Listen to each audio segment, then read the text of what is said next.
I'm going to hold some of them up real quick here. Did I say tonight? I meant this afternoon. It's Wednesday, April 27th, 2:32 here on my time. These are just some of Robert Spencer's books. He edited this one. But we're not talking about any of these books. Instead, we're talking about his new translation with critical commentary on the Quran, aptly titled The Critical Quran. Street Apologetics Live, let's go.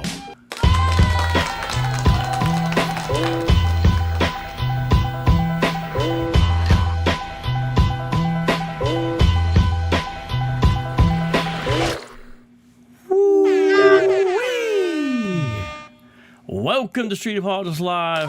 Robert Spencer, how you doing? It is good to see you, my friend. Been since Islamicized me, I think. It's good to talk to you again. I think it has. And in that time, you've lost something and I've gained something. I think you lost some weight and I gained this. Yeah, I went on the heart failure diet. It was great, but it really worked, I got to admit. And anyway. Yeah, you don't want the jihad of cardiac arrest to get you. Yeah, well, you never know. But anyway, yes, I have the Critical Quran. Show it. Gentlemen, 560 pages of Quranic goodness. And here it is.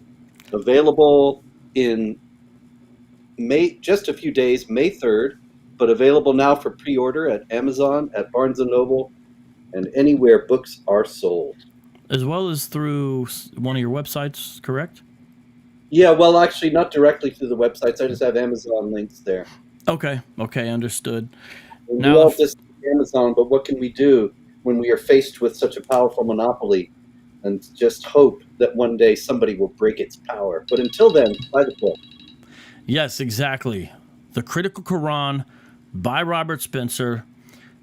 You are, when you add up all your publications, are you at the 50 mark or so? Well, publications, that's a big word there, vocabulario. Yeah, I didn't know what to say with that because I was thinking of things you've written that are, let's just go with books, I guess. What do you count as a book? It's 23 books. 23 I'm working books. on 24 right now. 24 is long delayed, and I wrote it in 2018 and it's still not out. But I am promised it will be out within the next few months. We'll see. 25, I'm almost done with. 26, I have to start and finish by July 1st. And 27, I made a deal for this morning. So 27 altogether, although I still got to write a couple of those. So I know it's bad when interviewers make the show about themselves, but I just put out a brand new book too, self-published. Street Level Apologetics, ladies and gentlemen, by Vocab Malone. This is the book that you need to learn how to answer all the tough questions that you're going to get when you are out bearing witness to the Lord Jesus Christ on the street. It's all there from a man who is experienced, knowledgeable, and I can't think of a third one. And looks like a Sunni. And looks like a Sunni. Or Salafi. Looks like Salafi. Alhamdulillah. That was an impressive off-the-cuff endorsement by Robert Spencer.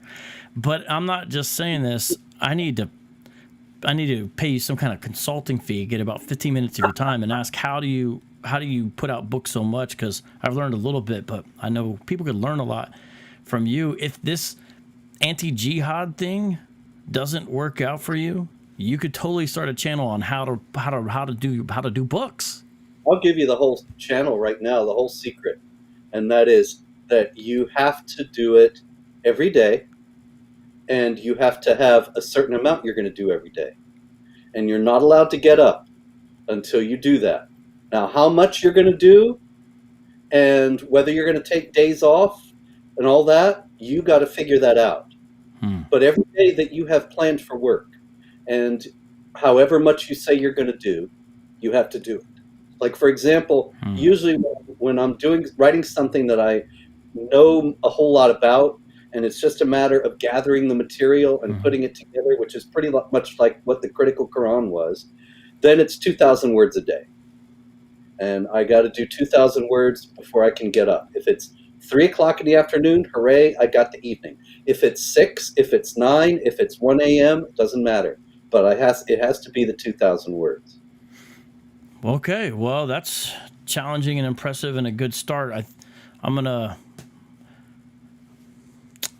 think about how to do this. In all seriousness. Okay, now I appreciate that, Robert Switzer. Seriously, every time you write a book, it's always filled with facts, information, and I remember last time I had you on. Afterwards, I went and checked out some of the stuff you had brought up, and some of the stuff you brought up was so surprising or shocking that I was like, he must be having this wrong. But lo and behold, ladies and gentlemen, everything that he mentioned in regards to news stories or hadith, things like that, it was all accurate. It was all correct. And I said, man. And so I appreciate that, the way that you handle information. And I know this book is no different. I have a digital copy, and here I am looking at physical copies, not of your book, but of Qurans. Now, I want to ask you something. Here's all these Qurans, and I got Yusuf Ali on the shelf. I didn't bother grabbing him. The study Quran, man, that one's full of lies. It's my favorite Quran, though, because I like to see the apologetics inside of it. And You know, they are big liars. Kaner Dagli and Joseph Massoud and was it Sayed Hossein Nasser? Man, I just can't believe some of the things they say. The one that really got me, I started laughing out loud for real, was 48:29, which says, Muhammad is the apostle of Allah. Those who follow him are ruthless to unbelievers, merciful to one another. And if you read the study Quran about that, they turn it all around. They say, well, what it means to be merciful is to be harsh in rebuking their unbelief. And so actually what it means is that you should just preach to the unbelievers to bring them into Islam, and don't hesitate to rebuke them if they are yeah. Look. In this context, it also reflects an aspect of mercy. For just as the sunlight is most intense on black surfaces and less so on white surfaces, sounds like some of Muhammad's racism coming through there. Just kidding. So are the believers harsher on more intense or with the disbelievers, or harsher or more intense with the disbelievers. Check this out. Watch this. In this sense, the believers must display the truth to them with a greater intensity of light and insight. Among each other, however, there is less need for such intensity because the truth is manifest as gentle warmth. So you see what they've done there. They have taken ruthless to unbelievers and turned it around and said, it really means be merciful to them. Yeah. And it's just total hogwash. It's absolute nonsense. It's very from Muhammad's career what he meant by being ruthless to unbelievers, because he was ruthless to unbelievers. Here's my question. Why do we need another one? Why the critical Quran? Because this one tells the truth. Okay. This one doesn't say all that nonsense. This one will tell you what the Quran really says, for one thing. Whereas a lot of those translations that you held up, like Abdullah Yusuf Ali you held up there, Abdullah Yusuf Ali in chapter 4, verse 34, he says, beat them, that is, men should beat women lightly. Now, there ain't no lightly in the Arabic, and it doesn't belong in the passage. It's not there unless you were writing Islamic apologetics and not translating the Quran. So this Quran gives you the real thing, the real meaning, not only the real meaning of the text, but the real way that it's understood by Islamic scholars. That is, not the liars that put together the study Quran, but the real Islamic scholars like Ibn Kathir, Qurtubi, the two Jalals, the scholars whose studies of the Quran are still taught in Islamic schools, in madrasas, and so on. So that if you want to understand the Quran, you go to those guys, and that's what they say. And so why do we need this Quran? Because this is the one Quran that tells you what the Quran really means and how Muslims really understand it. And it's very different from the Islamic apologetic version. So you have not only translation, but you also have commentary. Yes, that's right. Let me show you here. Let's see if this works. You can see how at the top of the page, there's the Quranic text, and then at the bottom of the page, there are all these notes. And among the notes are variant readings too. And that's another thing, because you may remember Yasser Qadi and many others saying that every copy of the Quran is exactly like every other. They are all perfect because Allah has miraculously preserved the Quranic text, and the sign that it's a miraculous book. Well, of course, that was always hoodoo. And this is the first Quran for a popular audience in English that lists variant readings and actually shows that there are differences in the Quranic manuscripts.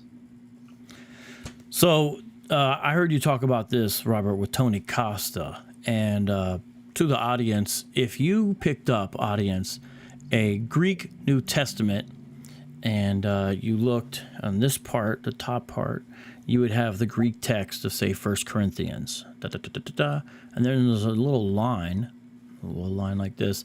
And on the bottom part, there's something, it's called the critical apparatus from that point down, the critical apparatus. That's the name of it. And what it does in there, it will give you major variants. It doesn't give you every single variant, but it'll give you major variants, and it'll tell you the sources in which they're found, and sometimes some commentary about them. Although if you want something more like that, you could pick up an older one would be Metzger's textual commentary. There's other ones that exist about the variants within the New Testament documents. It's recognized, and there's a discussion. You could even do this in English if you pick up the New English Translation Bible, the NET. All the notes are not really interpretive. They mainly have to do primarily with variant readings, and that's strictly in English. Why hasn't anything like that existed for the Quran, Robert Spencer, until now? Well, it's because Islamic apologists have wanted to cover up the fact that there are variants at all. And the reaction to this is an example of that. When I started to put out on Twitter that this Quran had variant readings, in the first place, there were a lot of Muslims saying, "You are a liar, because there are no variant readings." And that was one answer. The other answer that was completely contradictory was, "You're an idiot, because we all know there are variant readings, and we have always known there are variant readings. And every third grade Muslim learns that there are variant readings because these are the various qira'at, the various readings that the Quran was given to Muhammad in the 7 different dialects of Arabic and so on." The problem with that answer, of course, is that many Islamic apologists have said those are just differences in pronunciation or differences in emphasis. The idea that there are actual differences in wording is something that Islamic scholars, some of them very highly respected individuals, have been extremely reluctant to admit. And it really is a problem, because obviously if the Quran is being dictated to Muhammad in perfect form over 23 years, how did these variants arise? Did Allah actually dictate it to Muhammad? Well, you could also do it this way, or you could also say it that way. It interferes with the canonical story to a tremendous degree. And the Qira'at is really just a counsel of despair, because the whole, I suggest in this book actually that the whole story of all these different readings of the Quran being originally coming from Allah was made up in order to explain the different variations in the Quranic text, and not to cause the different variations in the Quranic text. It actually makes much more sense that way, that you have all these variants and people are saying, wait, how could this be a perfect book if you got all these variants? And then they say, oh, well, see, Allah delivered it in 7 different tongues, 7 different dialects. And then there were these 7 readers. And then there were these 10 guys who worked from the 7 readers, and so on and so on. And all of that really makes much more sense if you understand that it's coming in order to explain the variations, and that there would be no reason for that if you come at it from the other side and say Allah is revealing this perfect word to Muhammad. It would only make sense for him to do it in one way. And so you point out some of the variants. Yeah. And here, just as in Greek New Testaments, not all the variants are listed. Some of them involve Arabic grammar, and I didn't want to get involved in a lot of complicated explanations of grammar and language that the people. I mean, this is obviously for English-speaking readers, and some of them were very arcane in that way. But as many as I could find, and that could simply explain. Yeah, could you maybe give Robert? I don't want to throw you off your train of thought if you already are going somewhere. Could maybe one example, or maybe one of Yeah, the more interesting, unique, or important variants, perhaps? yeah. Well, actually, I know that there are a bunch in the Fatiha, so we can just go right to the beginning. In the Fatiha, the most common prayer in Islam, the first chapter of the Quran, it says in verse 3, actually right at the beginning, it says, "Praise be to Allah." This is actually verse 2. "Praise be to Allah, the Lord of the worlds." And in a 17th century Shiite manuscript, it says, "We greatly praise Allah, the Lord of the worlds." Now, this is minor, and most of the variants are minor. As a matter of fact, none of them affect Islamic doctrine in any way. And so a lot of times now Islamic apologists try to dismiss them on that basis. But the point of pointing out the variants is not to say, oh, see, Islam teaches different things or something like that. The point is to show that all these apologists like Yasser Qadi and others who have claimed that there's no change in the text, they're not actually telling the truth. In the very next verse, it says, "The compassionate, the merciful." Whereas a Cairo manuscript that Arthur Jeffrey, who was an Islamic scholar in the 20th century, saw, he said that it said the sustainer, the merciful, instead of the compassionate, the merciful. In the next verse, "Master of the Day of Judgment." The Warsh Quran, which is very common in North Africa, says King of the Day of Judgment. And so that's just in the Fatiha alone. When we go to let's see. Chapter 2, the cow, the longest chapter in the Quran and the most important. In verse 10, it says, "In their hearts is a disease, and Allah increases their disease. They will suffer a painful doom because they lie." But the Warsh Quran says, "They will suffer a painful doom because they accuse of lying." And on. Like I say, none of them are huge things, but all of them give the lie to the standard narrative. And so everyone understand, variants are where you have people who have handwritten copies, right, across the centuries, with the Bible longer because we're way before the Quran. The Bible is literally an ancient document. The Quran arguably is part of at least the Middle Ages. It's not really part of the ancient world in the same way. As far as its date or provenance, and the variants creep in, changes between the texts. But the common thing of Islamic apologetics is claim there's no variations. So we're not saying that where it says, wherever you find them, strike the neck or kill them, we're not saying that it actually says where you find them, give them a hug, right? As I heard you once say. That'd be nice, right? If only you understood the Arabic. Yeah, that's what. But nonetheless, there are variations. So it's just putting the lie to the overstatement of a lot of the Dawa guys is really what's going on there. Now, I want to read something to you that, now, this is, I understand this guy is, first of all, he was assassinated by a fellow Muslim. Perhaps you've heard of him because he lived, Rashad Khalifa used to live down in my... Right, your neighbor there, yeah. Yeah. And he's a Quranist only guy, but in his work, the final Testament, the Quran, the final Testament, he says something that was fascinating to me, and I wondered how standard it was and if it relates. Watch this. Check this out. This is from his introduction. On the 27th night of Ramadan, the Prophet Muhammad, the soul, the real person, not the body, was summoned to the highest possible point, millions of light years from the planet Earth, and this Quran was placed into his heart. Subsequently, the Quran was released into Muhammad's memory with Gabriel's mediation over a period of 23 years. At the moment of release, Muhammad scrupulously wrote it down with his own hand.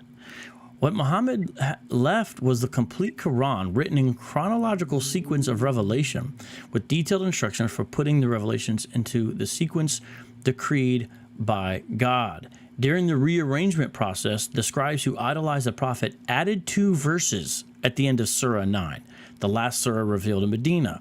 This blasphemous act resulted in a 50-year war between Ali ibn Abi Talib and his supporters on one side and the distorters of the Quran on the other side. The war ended when Hussein ibn Ali and his family were martyred in Karbala. Wild. Do you have any commentary on that? I did. I was reading this morning in preparation. I was like, let me see what. Have you ever heard of anything like that? And isn't it interesting? Not all of it. What is somewhat standard, or what have you heard out of that? Because I was kind of mind blown when I read that in his introduction. That Muhammad is depicted as saying that his chest was opened all the way from his neck down, and his heart was cleansed. Mm-hmm. Then it was closed back up. And I think that kind of corresponds to, that might even be what Rashad Khalifa had in mind when he said this, that he was taken light years away from the earth. And the light years part is not in the hadith, but in any case, that reminded me of that hadith. And then there are 9 part. There's there are actually hadith about that as well. Let me go to the end of Surah 9 in the Critical Quran. Excellent. I'm going to go along with you in my digital copy. And I knew it was going a little far off the field, but the reason why I read it, I was like, because he was there, a Quranist only Muslim, claiming there was distortion in the beginning part of the Quran's history. And I thought that was fascinating, you know? It is. But he's working from, at least in that, from recognized Islamic traditions. I say in the commentary on verse 128 of Surah 9, this verse and the following one were, according to Islamic tradition, only added to the Quran by a lucky chance. In one 9th century account, the man charged with collecting the Quran, Zayd ibn Thabit, explains how he set to work. I started locating Quranic material and collecting it from parchments, scapula, leaf stalks of date palms, and from the memories of men. I found with Khuzaymah 2 verses of Surah At-Tawbah, that's Surah 9, which I had not found with anybody else. Khuzaymah was an early Muslim who accosted Zayd when he heard his version of Surah 9 recited and informed him, I see you've overlooked verses and have not written them. And Zayd added them. And so even in Islamic tradition, there's this idea of this fluidity of the text. But that business about Muhammad writing the whole Quran in his own hand, you know, I would never say, because I can't be sure. The hadith are so voluminous. I have 30 volumes of the hadith back on the shelves back behind me. And I've never come across any tradition saying Muhammad wrote the entire Quran in his own hand before he died. And I wrote extensively in Did Muhammad Exist? And also here in the Critical Quran about how the Quran was collected together and worked and scoured for Islamic traditions about it, including this one that I just read you about, the last 2 verses of Surah 9. I've never seen that. Like I say, though, it may be in there somewhere. That's fascinating. If it is, universally accepted because it's contradicted by numerous others. Right. So I have the PDF of the Critical Quran up, and I do see the note there. And so it's nice if you guys can picture somewhat, for example, if you guys know like a study Bible, and because we mentioned critical apparatus, but even a study Bible, sometimes here's the text and then a smaller font in the bottom with the numbers will be some commentary, something like that. It's laid out that way, and it's a nice hardcover book. And this is something that will help people because you do some interesting things here that get past some of the shenanigans that does happen in the translations. For example, tell us what you did, or should I say didn't do, with the word jihad. And why did you do that? We all know it's your favorite word. But why? I was trying to think of another word I could say that I said, no, my favorite is cauliflower, but anyway. Well, according to Islamicize Me, it's your own name because you have your character say my name. Say my name and I'll be there. And so then the sheikh won't say your name because he doesn't want you to appear and debate him. Well, that is so great. I don't even remember this. I should go back and You should see it. It's funny because we keep on using you in flashbacks where you keep on appearing and you keep on saying, "Say my name, say my name." You're like a kind of haunting them at the end of the show. It's pretty funny. It's great. Anyway, jihad Yes. is, as far as I know, here again, the only Quran in English that says jihad when the Arabic says jihad. And I find that extraordinary. The reason for it is, of course, that the word jihad means struggle. And there are as many jihads in Arabic as there are struggles in English. It's a word that has many shades of meaning, you know. We can struggle to lose weight. We can have the struggle against communism. Very huge difference there between those two, but it's the same word. Mm-hmm. And so in jihad, in Arabic, it's also a word with a huge expanse of meaning. And my favorite example, I've used this example a million times, so pardon me if you've heard this before, but the Islamic Republic of Iran has a Department of Agricultural Jihad. And it doesn't mean blowing up the crops. It means trying to increase the efficiency of the farms. And they're struggling on the farm. But the primary meaning of jihad in Islam is warfare against unbelievers. This is abundantly clear from the Quran, from the traditions of Muhammad in the Hadith and Sirah, and from Islamic law, as well as from Islamic history. So if anybody's honest about the sources, there's really no doubt about that. So when the Quran says jihad, jahada, the verbal form of jihad, strive hard or struggle hard in the way of Allah, that's how it's usually translated in the English Qurans. But the English-speaking reader who doesn't know a whole lot about Islam is not necessarily going to have any idea what that means. Strive hard in the way of Allah? Oh, I should pray, I should be good to people. It's striving hard in the way of Allah, right? Mm-hmm. If we strive hard in the way of Christ, it would be more loving and humble and kind and self-sacrificing and follow the way of the cross, right? Mm-hmm. So what's strive hard in the way of Allah? The problem is, though, that when Islamic jihadis read those passages, they understand them to mean warfare. Right. And that is something that English-speaking readers of the Quran need to know. So where it says wage jihad in the name of Allah in the Arabic, that's what I say in the English in this Quran. So there you essentially leave it untranslated because it provides more clarity than translating it. Are there any other places where you did that? Yeah, Gehenna. I didn't say hell. I say Gehenna, and that's because the Quran has several different words for hell. And that's because they're different hells. There's the hell for the Jews, the hell for the Christians, the hell for the atheists, the hell for hypocrites. They all got different names. So you translate it as Gehenna every time? Gehenna where it's Gehenna, yeah. And then Jahim where it's Jahim and so on. But so Gehenna is also, I guess, by what you're saying, an Arabic word, because you're saying it says, or you're translating it as Gehenna. That's because that's what it says in Arabic. Yeah. Oh, okay.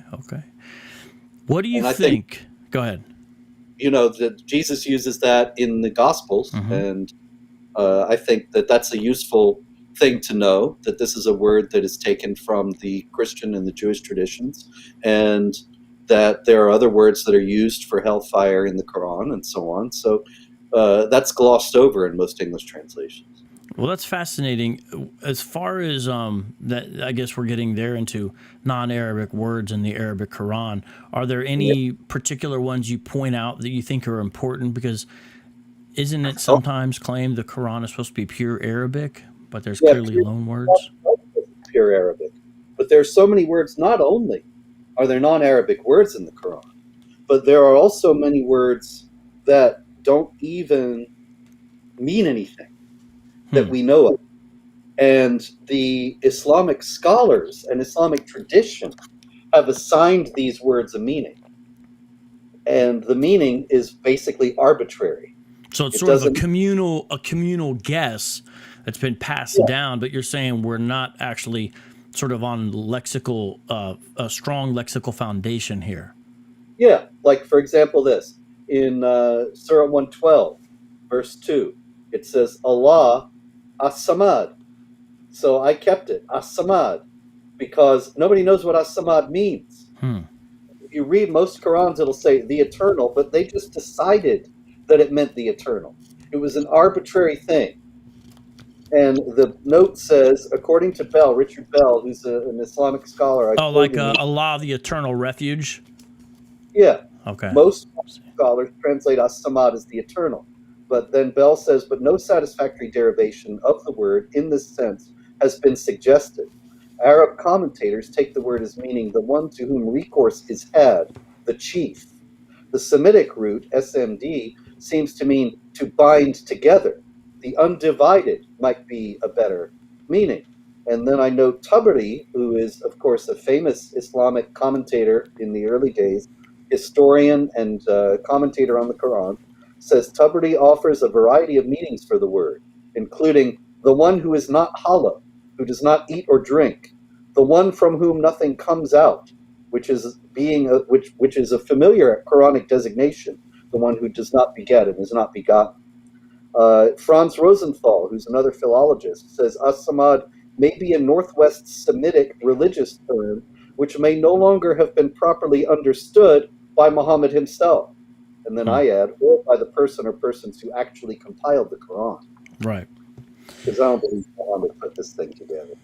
Now, if you had to name a few, what do you think are the most controversial within Islamic circles translation choices you made? Well, certainly there's jihad, and everybody's going to scream about that. But I can't imagine why, because the word's a cognate. I mean, it's jihada.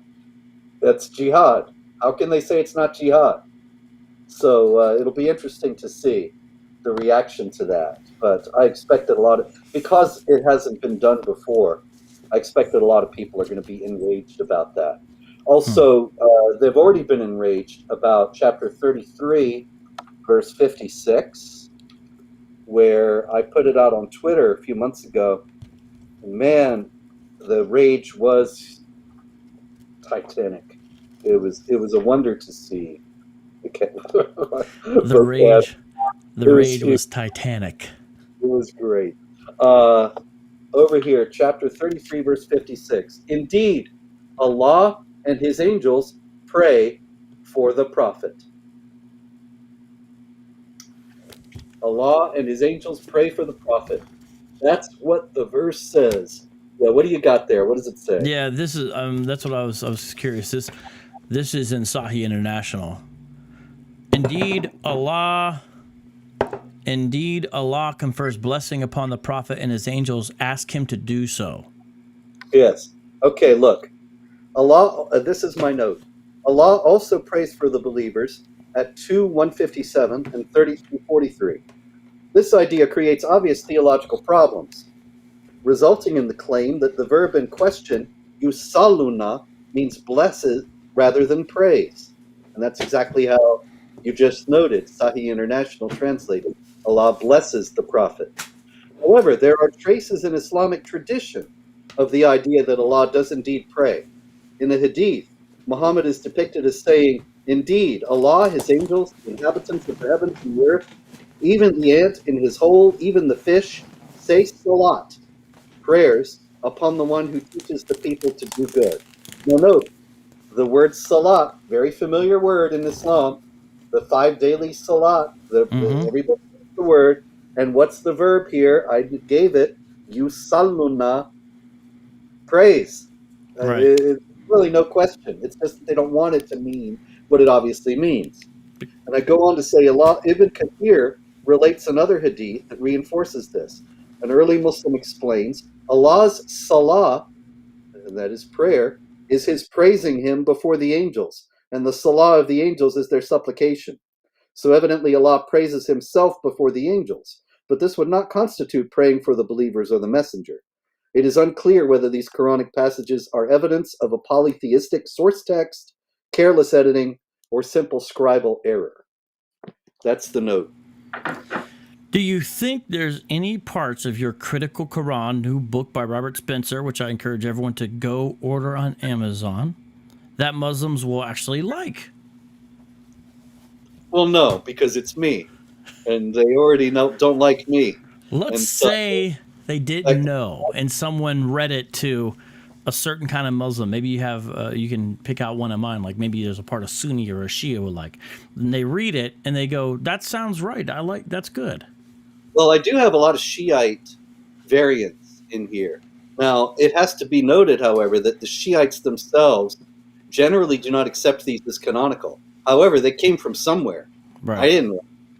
You know, they were obviously circulating for hundreds of years. Mm-hmm. I even have 2 apocryphal surahs at the end of the book. So I got 116 surahs. The average Quran only has 114. So what do these surahs say? Is there something interesting about them? No, they're not interesting. They're just total Shiite apologetic. They're all about how Shiite Islam is true. I'll give you a bit of the shorter one. So they got some Ali stuff in there? Oh, yeah. Here we go. O you who have believed, believe in the Prophet and in the Guardian. That's Ali. Both of whom we have raised up. They will guide you to the right path. A prophet and a guardian are 2 of them from one another, and I am the knower, the well-informed. Indeed, those who faithfully perform Allah's covenant, to them belong the gardens of delight, and those who, when our signs are recited to them, have considered our signs to be lies, indeed, to them belongs a great place in the blaze. You see, it's just standard Quran stuff. You know, it's a surah like it, actually. You know, the famous challenge Quran. It's a surah like it. Somebody was taking up this challenge and wrote, but this is, it's just basically Quran pastiche plus some Shiite apologetic. And there are 2 of those at the end of the book, which I included because obviously they circulated at one time. They were found first in Farsi and then discovered in the Arabic later.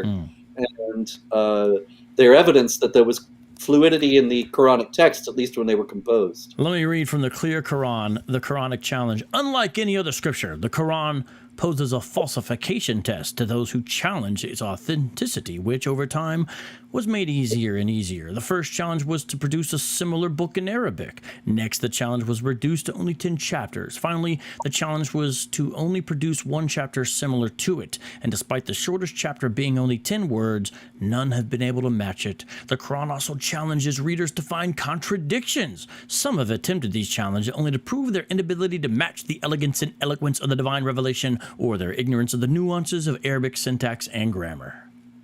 Okay, in the first place, it's a fake challenge because any surah you make, lots of people have made one, and there will be some way that the person you are giving it to will say, this is not like it.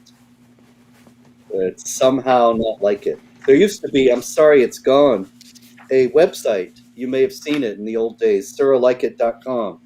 And there were a bunch of Quranic surahs there that people had written. Most of them were Christian. And they were in Quranic Arabic. They sounded like the Quran. I thought they were surahs like it. But of course, the problem is there's no judge set up. There's no way to evaluate what like it really means. And so it's a fake. It's the appearance of giving a challenge without really giving a challenge. But there's another thing too. The Quran is full of contradictions. And I'm looking for one right now. I'm not finding. You brought that up. While you look for it, I'm going to read from this. This is Islamic Dawah to Atheists. So this is a pamphlet I picked up, Why Islam? Atheism and Islamic Perspective, right? Nice little graphic design, right? And I want to show you, there's the part right here. So they're saying, you know, here's why you shouldn't be an atheist. Here's why you should switch sides. And it says 3, it's a revelation from God. And then it says there are clear signs that the Quran is the word of God. It is free from errors or contradictions, has been preserved word for word since its revelation in its original Arabic language, unlike other scriptures. And it goes on like that. Here's one that may be similar to what you're about to get. Contains many historical facts that were unknown to the people of that time, as well as numerous predictions, which have proven to be correct. And so this is part of the dawah, or how you would reach out to an atheist. There you see the claim. Basically, there's no variance, that it's pure Arabic, free from errors or contradictions, filled with historical facts. I'll name one more while you find that. Has a simple, pure, and universal message which appeals to man's intellect and inherent beliefs about Almighty God. It's over 1,400 years old with many scientific facts that were unknown to people at that time and have only been discovered recently by scientists. Examples include water being the origin of all living things, the expanding universe, and the individual orbits of the sun and moon. What say you, Robert Spencer, and your critical Quran? Well, I'm still going back to the last thing that it said there were no contradictions, and there's been plenty of contradictions. I note many of them in the critical Quran, and the one that leapt to mind today was chapter 41, verse 9 and 10 and 11. It says here, "Say, do you indeed disbelieve in him who created the earth in 2 days, and do you ascribe rivals to him? He's the Lord of the worlds. He placed on it firm hills rising above it, and blessed it and measured in its sustenance in 4 days, equal for those who ask. Then he turned to the heaven when it was smoke, and said to it and to the earth, Come both of you, willingly or not. They said, Come, we come, obedient. Then he decreed 7 heavens in 2 days, and inspired in each heaven its mandate, and we decorated the nether heaven with lamps and rendered it inviolable." Anyway, that's 8 days. First 2 days were mentioned, then 4 days, and then 2 days. That's 8 days to create the universe. Whereas the Quran in 754 says Allah created the universe in 6 days. So is it 6 days or is it 8 days? Indeed, your Lord is Allah, who created the heavens and earth in 6 days and then established himself above the throne. There you go. Allah also is challenged by Satan, who is called an angel. But at another point, he is called a jinn. And the jinns are not angels. So those are two different categories of being with two different ontologies. Yeah, and one recurring contradiction. See if I can find it. The problem is I don't have all these verse numbers in my head. I'm heartily sorry. I really ought to. That's okay. You've been doing this 25 years, man. I know, actually longer than that, my friend. And so I should have the whole book memorized. It should be a hafiz at this point, but I'm only a 1/4 is. Sorry. Well, anyway. Either way, the book is getting great praise. You got Gert Wilders, who's given you an endorsement, Ibn Warwick, Daniel Pipes, Robert Kerr. And so people are really appreciating this book, The Critical Quran, explained from key Islamic commentaries and contemporary historical research. Robert Spencer from Bombardier Books. I also got a very nice one from Jay Smith. It was too late to get it in the book. But anyway, I'm not going to look anymore, but I can just tell you that there are many, many Quranic verses, and they're noted here, that say you are going to stand alone before Allah. No intercession is allowed. Nobody is going to help you. But then there are other verses that will say that there are people who are going to help you, and there will be intercession. Sounds like a contradiction to me, right? Yeah. So let's transition maybe the last kind of set of questions or want to hear what you have to say. What do you say in the Critical Quran? Give us a taste of some of the verses that talk about Jesus. We know they're going to call him Isa ibn Maryam. That's not even correct. But the one that is called Isa ibn Maryam in the Quran. Of those verses, you know, that he didn't really die up on the cross. He spoke from the grave as a little baby. He told people, don't worship me. He said, yeah, you can zap me out of existence if you want, and on and on. Give us some flavor of the commentary. Look at some of those verses, because we care about Jesus over here. Absolutely. The first one you mentioned, 157, An-Nisa, chapter 4, verse 157. And because of their saying, we killed the Messiah, Jesus, son of Mary, the messenger of Allah, they did not kill him nor crucify him, but it seemed so to them. And indeed, those who disagree about this are in doubt about it. They have no knowledge of it except pursuit of a supposition. They did not kill him for certain. The note says, this is one of the most significant Quranic appropriations from Christian Gnosticism. In the Gnostic second treatise of the Great Seth, which dates from the 3rd century, it has Jesus saying, "For my death, which they think happened to them in their error and blindness, since they nailed their man unto their death. It was another, their father, who drank the gall and the vinegar. It was not I." And anyway, it goes on to explain how the Muslims appropriated that tradition, that it seemed like somebody else, or somebody else was made to seem like Jesus on the cross. That is a Gnostic Christian idea. Now, can I mention something about that particular specific element of borrowing from those kind of sources?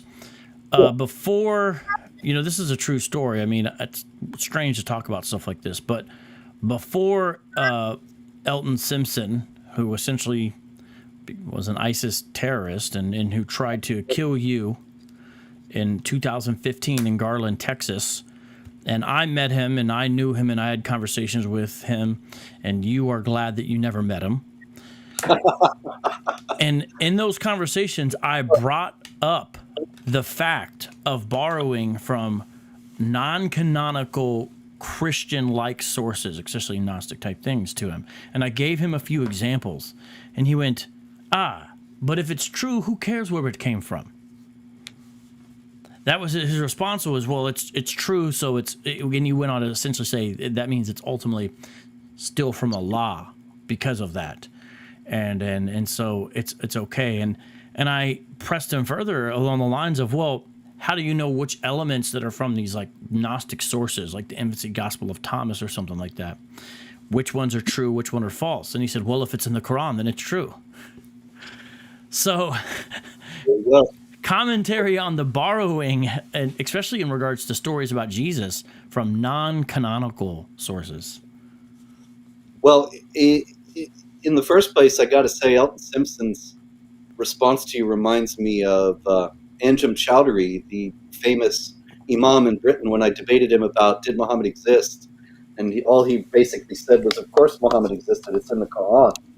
But the borrowings are indications that the Quran did not arise in a vacuum, that it was not given to one man in one place at one time or over 23 years to the same man, but it came from traditions that were circulating in the areas in which it was put together, which were actually not Southwest Arabia, but farther north of that.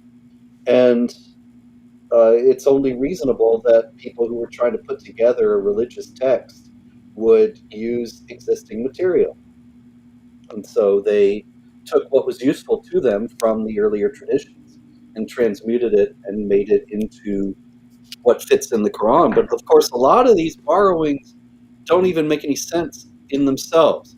I mean, especially when you have Jesus being born of a virgin, being the word of Allah, being in Islamic tradition, not in the Quran, sinless. And all these things come from Christianity and are not true of Muhammad. And yet Muhammad is the last and greatest prophet. It's an open contradiction that has never been adequately explained. Why Jesus would be the one returning at the end of the world, why he has these special features that Muhammad doesn't have. None of this is ever explained. And so you have some of this in your book. Like, for example, I'm looking at the note for Surah 4, 157, and you quote the Gnostic second treatise of the Great Seth in there, for example. Yeah, and I've got a lot of that in here, actually. That, for example, why don't we look at 61.6? Okay. Because that's one where Muslims use it to claim that Muhammad is in the New Testament. Chapter 60, verse 6 says, "And when Jesus, son of Mary, said, 'O children of Israel, indeed I am the messenger of Allah to you, confirming what was before me in the Torah, and bringing good news of a messenger who comes after me, whose name is Ahmed.'" And so the note says that Ahmed means the most praised one, and it is etymologically related to Muhammad, which means praised one. Muhammad Marmaduke Pickthall, in his translation of the Quran, drives the connection home by translating Ahmad simply as praised one. And then I go on to say Muslims generally understand this verse as depicting Jesus predicting the coming of Muhammad. Many Muslim exegetes contend that this prophecy is the uncorrupted version of the words of Jesus that survive in corrupted form in John 14:16-17, where Jesus says, "And I will pray the Father, and he will give you another counselor to be with you forever, even the Spirit of truth, whom the world cannot receive because it neither sees him nor knows him, and you know him, for he dwells with you and will be in you." Counselor in John's Gospel is parakletos, or paraclete. Some Islamic apologists claim that this is a corruption of perikletos, which means famous or renowned. That is, the praised one. Well, in the first, that doesn't work right away, because famous and renowned is not praised. Right. Be famous and renowned like Hitler and not be praised. Right. There is no textual evidence whatsoever for this. No manuscripts of the New Testament exist that use the word perikletos in this place, nor is it likely that the two words might have been confused. That kind of confusion may be theoretically possible in Arabic, which does not write vowels, and hence would present two words with identical consonant structures. The confusion is increased in regard to the Quran by the fact that the earliest manuscripts lack the diacritical marks that distinguish many consonants from one another. But Greek does write vowels, and so the words would never in Greek have appeared even close to identical. Yep, I see that, and that is that on page 402? Well, I closed the book now. Oh, sorry. I just wanted to see if it's tracking with where I'm at. Yeah, so notice, everyone, how you get a lot here. You get a fresh translation of the Quran without some of the varnish. For example, this has been pointed out, so, but people may not know, where Yusuf Ali, he has, say not Trinity, but the verse is actually say not three. That's two different things. And so that's an example of where someone's monkeying around with the translation, right? And another example you gave is Yusuf Ali's Surah 424, lightly beat them. And, I remember I talked to my friend, not Elton, but a different friend, my friend Rashid, and he says, yeah, that just means like admonish them mildly, like as with a toothbrush. And I realized that was a common thing for Muslims to say, like with a toothbrush, because I always thought it was weird. I was like, who admonishes anyone with a toothbrush? I mean, I'm part Sicilian, wooden spoons, yes, but a toothbrush? That the Muslims came to Muhammad, it's a hadith. The Muslims came to Muhammad, he's brushing his teeth with his miswak, the Islamic toothbrush. And they ask him, what should we beat our wives with? And he holds up his miswak. So but you guys, we think of a plastic thing with this is a little wooden stick. I mean, which David sometimes uses in Islamicizing. There's scenes where he's got his miswak. He's like, it was funny. So why should, as we close out, I'm going to look at a few questions from the live chat. Why should people get The Clear Quran by Robert Spencer? Why? Well, you want to know what the Quran really says. You want to know how Muslims really understand it. That's why. Because those 2 points are among the most controverted. Nowadays, Muslims will lie to you about what the Quran really says. Islamic apologists will lie to you about it. Translations will lie to you about what the Quran really says. And above all, even if you know what the Quran really says, they will lie to you about how Muslims understand the various passages. So this book takes care of both of those by giving you the real Quran and mainstream Islamic understandings of it from the most revered commentators on the Quran. Excellent. Now I'm looking at the live chat as we close out. We'll look at just a few and see. Here is a question from Daniel Rodriguez. And he says, I'm not sure if we're taking questions. We're going to take a few. We're almost done here. It says, will the notes also contain information about the relatively recent discoveries regarding Aramaic Syriac origins of Quranic passages? Yes. One big example of that is if you look at the end of chapter 5 and the strange story of the disciples asking Jesus to send down a table laden with food from heaven, and Allah sending it down, but warning that he's going to punish the people even worse than he punishes everybody else. if they don't accept this. And that strange story all becomes clear with reference to the Aramaic Syriac origins of the Quran passages, particularly this passage in itself. And that's all explained there. Excellent. Excellent. This is from earlier in the conversation, but we have Warrior Woman say, I haven't heard about some of this. And in regards to the thing I read earlier, someone says, sounds like Muhammad got abducted by aliens. And Yeah, then, that was Khalifa. yeah. That was a I got story. an Armenian brother, my man Arthur, he says, is Robert Spencer bringing Christian scholarship to Islam? Well, I'm not sure I understand the question. I mean, I am a Christian, so in a certain sense, it's Christian scholarship, but it's just scholarship. I didn't say, oh, I only want to get what Christians say about the Quran in here. And it's not also trying to give a Christian perspective on the Quran. I'm trying to give an Islamic perspective on the Quran, as I just explained, plus a perspective on the Quran that comes from modern scholars who some of them may be Christians and some of them aren't. I know some of them aren't because I'm friends with some of them. For example, I made great use of the great ex-Muslim scholar Ibn Waraq.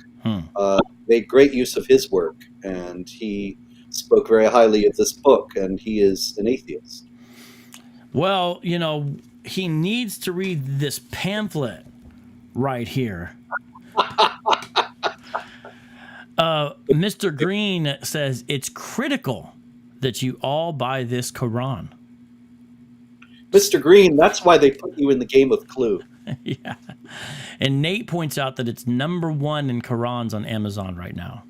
Yeah, that's right. Right now, this is the best-selling Quran in the world, ladies and gentlemen. Right now, the Critical Quran is the #1 best-selling Quran. And I just want to emphasize that because I know that the fellas at the Al-Walid bin Talal Center for Muslim Christian Understanding at Georgetown University and so many others will be so happy to know that the best-selling Quran right now is an Islamo-critical book. Best Quran in the world. It's the greatest. Everybody knows it. Thank you, Mr. President. Yes, yes.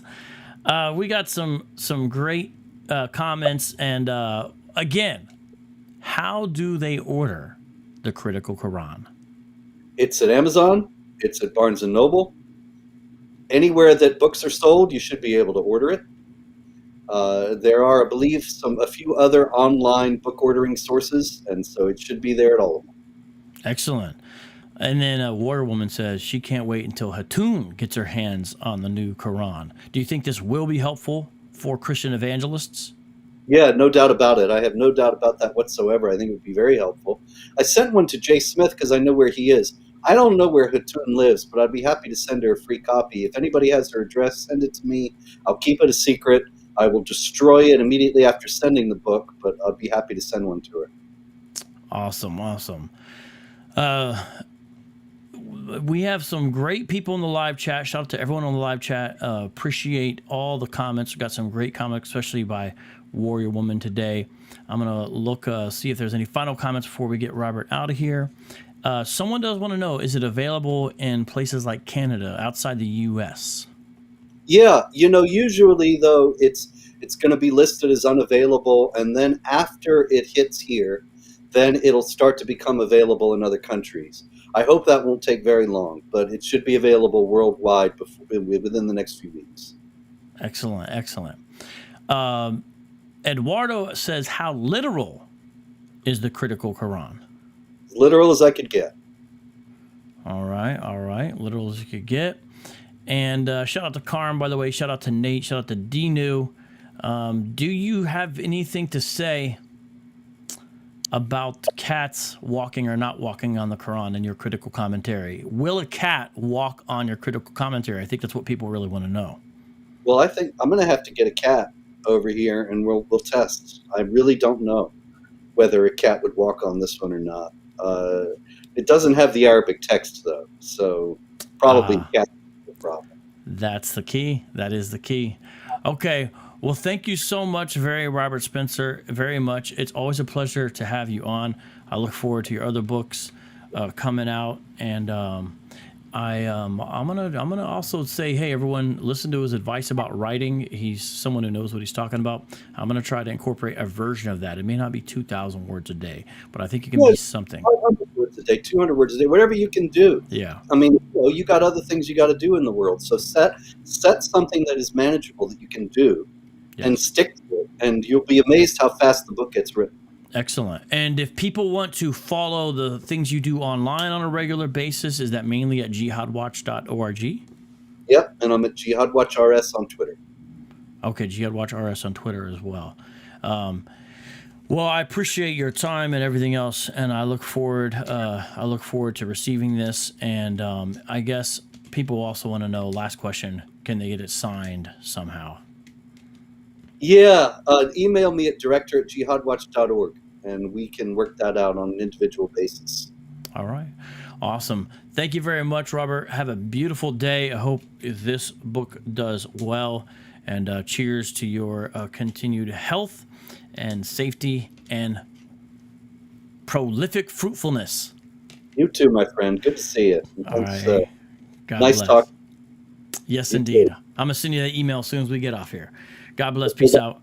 Shalom. All right, y'all. That's it. It's always a pleasure to have Robert Spencer on. He does great work. And listen, we got another interview coming at you tomorrow. I'm going to be talking to David Falk. You don't want to miss the show. We got more and more Hebrew Israelites out here claiming that Jerusalem, Israel, Mount Zion, none of it is actually in the Levant area. It's not in the area known as the Middle East. It's actually somewhere on the continent of Africa. And David Falk runs a website, Bible in Egypt, and I forget the exact title, so let me look at that. But he's someone who knows Egyptology well, is a scholar in the area, and he's going to talk about this, and it's going to be very interesting as he interacts with some theories that are pretty far out there. But that's tomorrow, as well as D-New's last installment in the series on Kemet that she's done. So there's some great things coming up on the channel. You definitely want to check it out. There's more coming up. Make sure you look at the channel, upcoming videos. Make sure you've liked and subscribed and shared. Please, including this video, make sure you like it and share it. And then go leave a positive review for Critical Quran. And while you're at it, leave a positive review for this on Amazon. Please, it really helps.